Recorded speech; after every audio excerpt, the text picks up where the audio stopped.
Doom doom jimba da bomb ba da bing ba da jloom jam jimba da down. Play that. No, you go get your guitar. Oh, okay. I do have my guitar.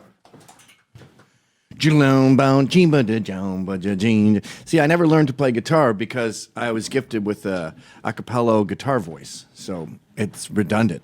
I can just go jloom down jimba da down ba da da da da jling jang jing da da. It's almost a curse. All right.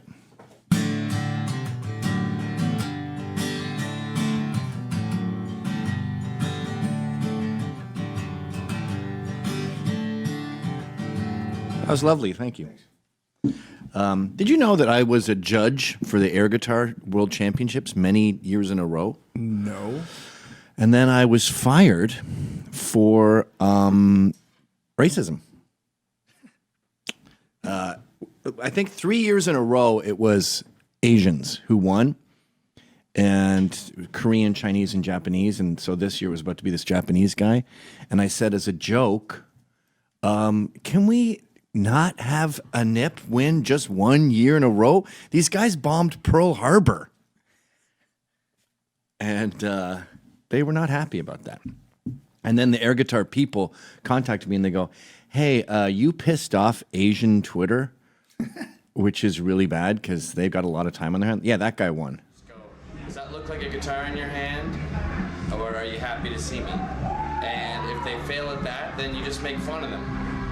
My brother has Down syndrome, so I have kind of a soft spot for shit like that. You can't jump around like a fucking gorilla in a luggage ad. Basics with air guitar championships are two things. Does it look like there's a guitar in your hand? And are you being interesting? Now, I know that sounds incredibly simple and obvious, but you'd be surprised tonight. Do I have Coke on my nose? Not do either of those things. Yeah, look at that guy. Shit. Like you do. Yeah, it was a joke. Oh, okay. But yeah, Gavin, I agree with you. I'd watch these people and they're like this.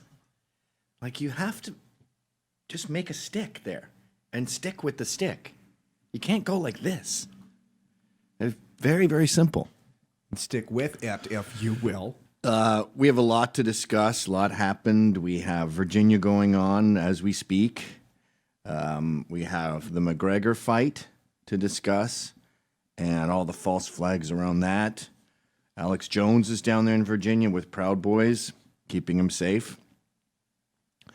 But before we do any of that, I wanted to tell you a little bit about my penis.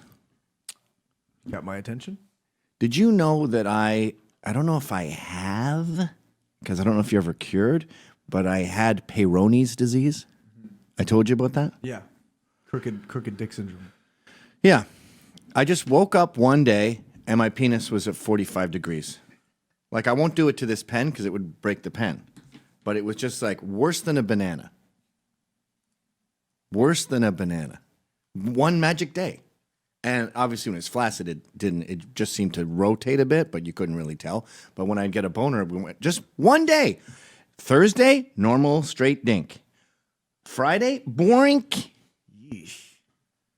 Yeah. Did you get surgery? Because that looks terrible. That's what I had done. But I did it myself. No. Yeah, I watched a YouTube video. Hey, go back to that other picture. Uh-huh. That one below. That's how bad it was. That's ridiculous. Yeah. Wow. Well, here's the physics God. of it.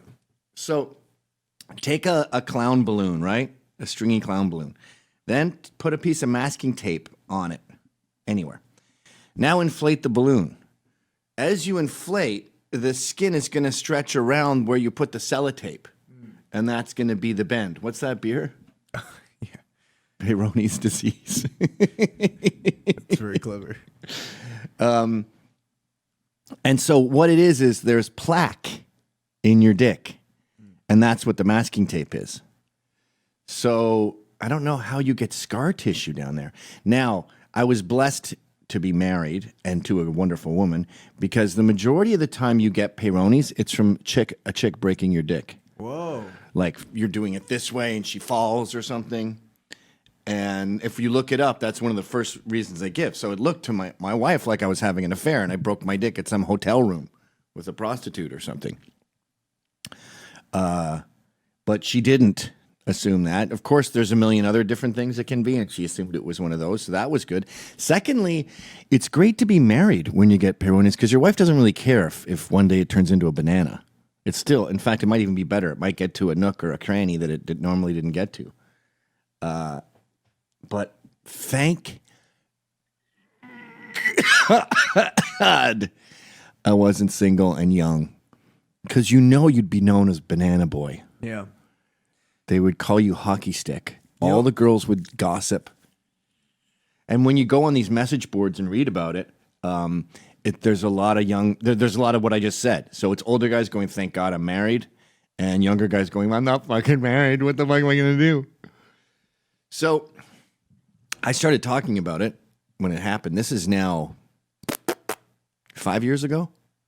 And then all these celebrities but famous people you know of would come up to me and go, yeah, I got it too. It sucks. Said about 10% of men have it or get it. So this one guy directs me to the greatest Peyronie's doctor in the world. He happens to be in New York City.